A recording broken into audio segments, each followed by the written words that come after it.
Olá pessoal, de volta aqui com o CMCast. Ricardo, tudo bom? Como é que você está? Bem, firme. Ricardo, vou trazer aqui um assunto que está na discussão, a questão das redes sociais, regulação, mas especificamente sobre a questão das redes sociais, eu vou trazer ela para aqui, para a nossa realidade local. Eu quero fazer uma análise sobre a rede social e os políticos alagoanos, como eles se utilizam da rede social. Os mais novos, mais velhos, como é que até aquelas figuras carimbadas da política alagoana se adaptaram a essa nova ferramenta. Os mais novos, que já são chamados nativos digitais, já tem um caminho mais fácil. Mas você acha que a rede social em Alagoas elege alguém, derruba alguém, ela é fundamental no processo político alagoano hoje? Olha, é impossível você desconhecer, né, o papel e a força das redes sociais. Isso existe, é inegável. Eu me mantenho longe, porque acho que devo me manter longe. É uma questão mais de proteção pessoal. Mas, efetivamente, o que a gente tem no meio político, tratando especificamente do meio político, dos políticos locais, é um espetáculo de baixaria. É um show de estupidez, de agressão, né? Você, até por manter o outro longe, né? Sempre se falou isso, né? O militante da rede, ele é um valente, sem limites.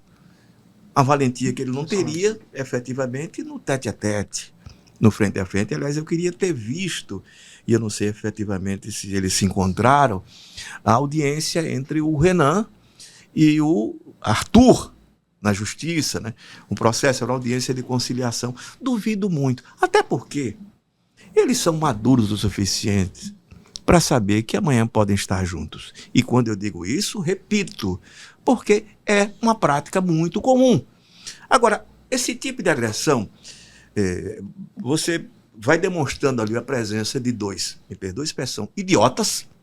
Não apenas Arthur e Renan, Alfredo e Marcelo Vitor, tentando fazer a população de idiota. E se você me permite, acho que até nós, da imprensa, entramos nesse processo de idiota. Eu não sei se somos usados, nós nos deixamos usar.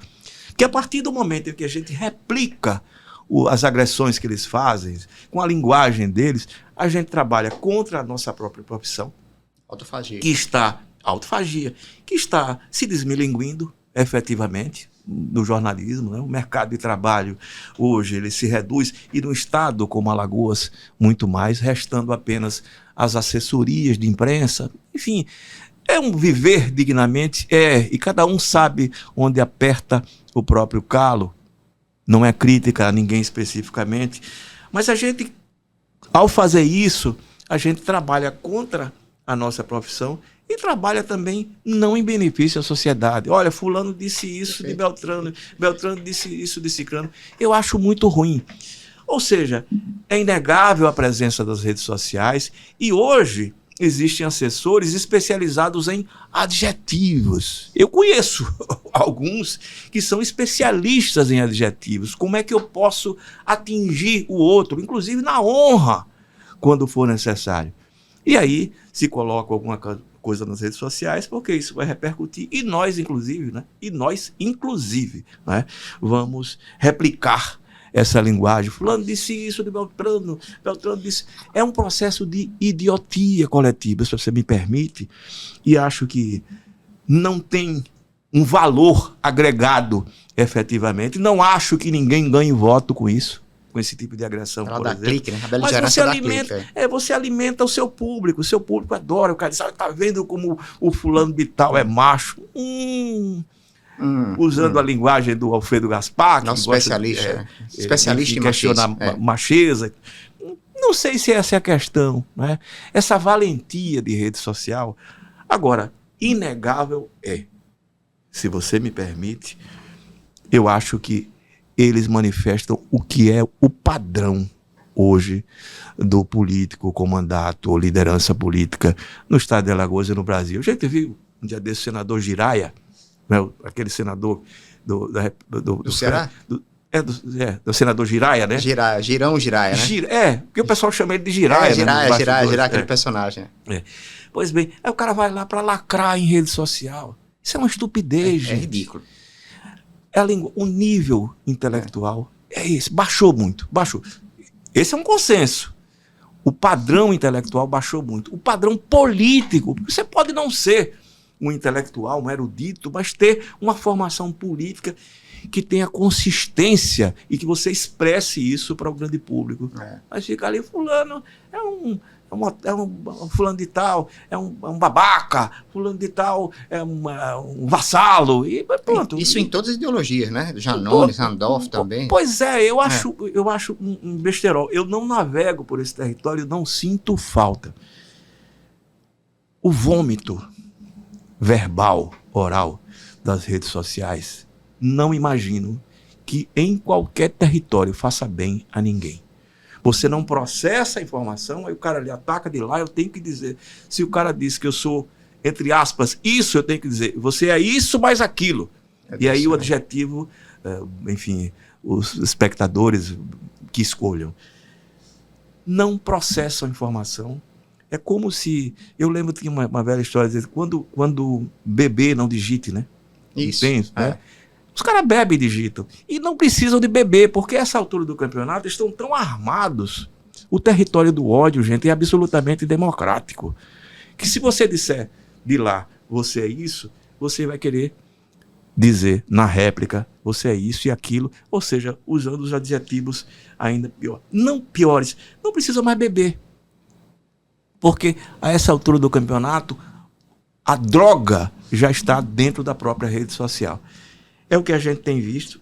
Acho que o nível das redes sociais reflete o padrão que nós temos de político, padrão intelectual, padrão moral, padrão político.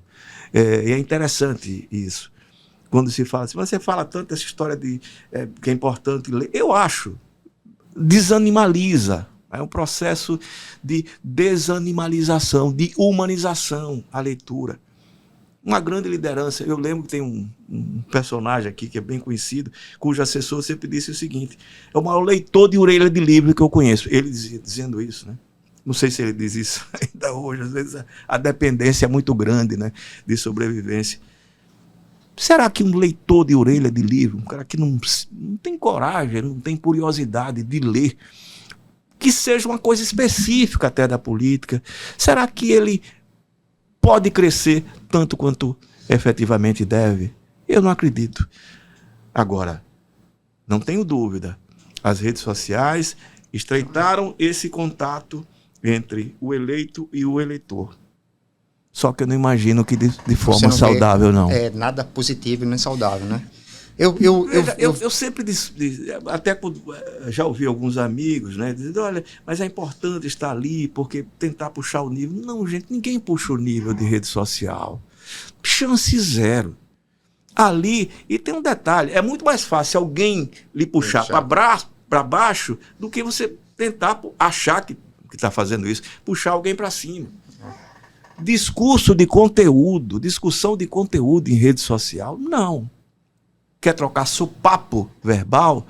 E o detalhe, se você observar, eles terminam replicando no mundo real a linguagem de rede social. Eu vou citar aqui o caso, se você me permite, do Renan Filho com o Paulo Dantas.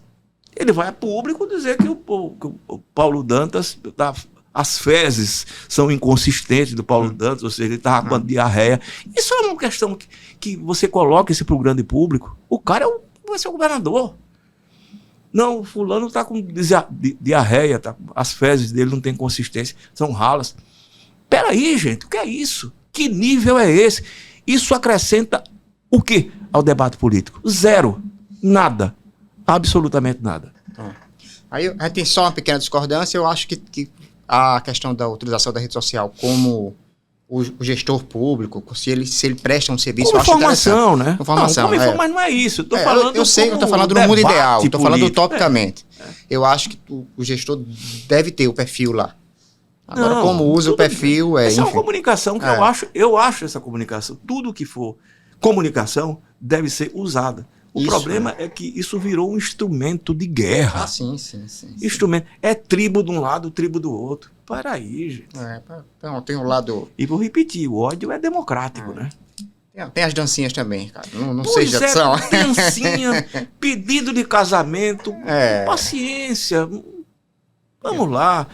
Essa evasão de privacidade não acrescenta absolutamente nada ao debate político. Se me permite, é tudo uma grande tolice. Pelo menos nesse aspecto. A comunicação. Aqui tem um projeto assim, assado. Olha, estamos inaugurando. Ótimo. Tudo bem. Jogo jogado. Agora, fulano é isso. Beltrano é um canalha. Tá bom. Pois é, né?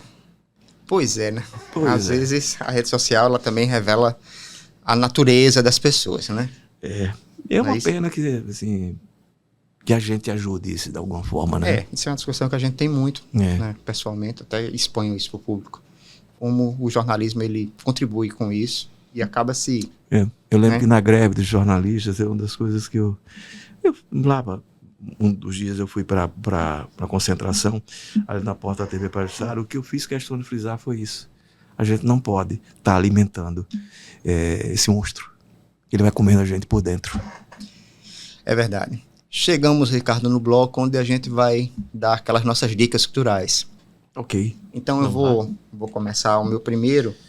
Eu vou falar de um personagem que ele é fundamental para a música pop mundial, que é o Quincy Jones, produtor. Começou na Motown, com todo aquele pessoal, Sarah Vaughan, pessoal do blues, do jazz, do rhythm and blues, Frank Sinatra, que ele foi o grande, inclusive nesse documentário que eu vou indicar, tem uma passagem muito legal dele com Frank Sinatra e o racismo, tema. E a Netflix tem um documentário chamado Quincy, que fala desse personagem, Quincy Jones, né? O pessoal conhece ele pela produção dos discos do Michael Jackson, Thriller, Bad, todos esses discos mais novos, mas o Quincy Jones, ele moldou a música americana nas últimas 3 décadas. E esse documentário, ele é sensacional. Tá lá no Netflix, foi feito pela filha dele, por um outro produtor, mas ele é sensacional. Quincy, tá na Netflix. E a sua dica, Ricardo? Minha dica esse livro é um geógrafo francês, é um livro muito interessante, que explica muito, inclusive, do que a gente viu recentemente na França, das manifestações populares contra a reforma da Previdência. Mais uma reforma da Previdência. É importante lembrar, ele traz estatísticas ótimas, né? 24% da população da França, enfim, adulta, é formada por aposentados. Ou seja, praticamente um quarto. Pois é. E ele mostra o fim da classe média, como há hoje um distanciamento da elite política, da esquerda, particularmente, abrindo espaço, né, e dos setores progressistas ou de centro, abrindo espaço para os populistas de direita, a partir exatamente da incompreensão do que é a realidade. Na Europa tem sua particularidade, né, diferentemente aqui do Brasil, que tem também seus caminhos. É muito mais fácil, eu vou sempre repetir, né, você investir no ressentimento do outro, na insatisfação, né, do que no chamamento para construir efetivamente. Lembrando que a história nunca se dá em linha reta, vamos sempre repetir isso, né? E isso necessita de trabalho, demanda esforço da sociedade como um todo. E ele mostra, as estatísticas que ele traz são fantásticas. Por exemplo, veja só, os produtores rurais na França, o empobrecimento da Europa de forma geral, né? A Europa sem colônias é uma Europa completamente diferente da Europa colonizadora, rica, com seu estado de bem-estar social, que foi se desmanchando à medida em que essas colônias foram se tornando independentes. O produtor rural francês, você sabe qual é a segunda causa de morte dos pequenos proprietários, que são, né, enfim, 90% ou quase 100% dos proprietários rurais na França? Segunda, suicídio. As pessoas têm propriedades que são familiares e que vão, pelo empobrecimento, não tem mais a possibilidade, por exemplo, de botar um filho na universidade. Universidade pública, esqueça, né? Então, o financiamento, né, da universidade como havia. E esse empobrecimento termina ajudando, enfim, esses líderes populistas de direita. 26% da força de trabalho da França é de funcionários públicos. Funcionários públicos ou seja, metade, e aposentados foram metade do eleitorado. 24, 26, e foi o que garantiu a vitória do Macron, não porque o Macron seja bom, pelo contrário. O Macron tem sido perverso exatamente com esse eleitorado, mas porque essas pessoas ainda enxergam que a extrema-direita é o pior mal. Aí a França viveu na Segunda Guerra Mundial, a gente sabe, viveu momentos muito ruins. É isso, Ricardo. Obrigado mais uma vez. Um grande abraço a todos.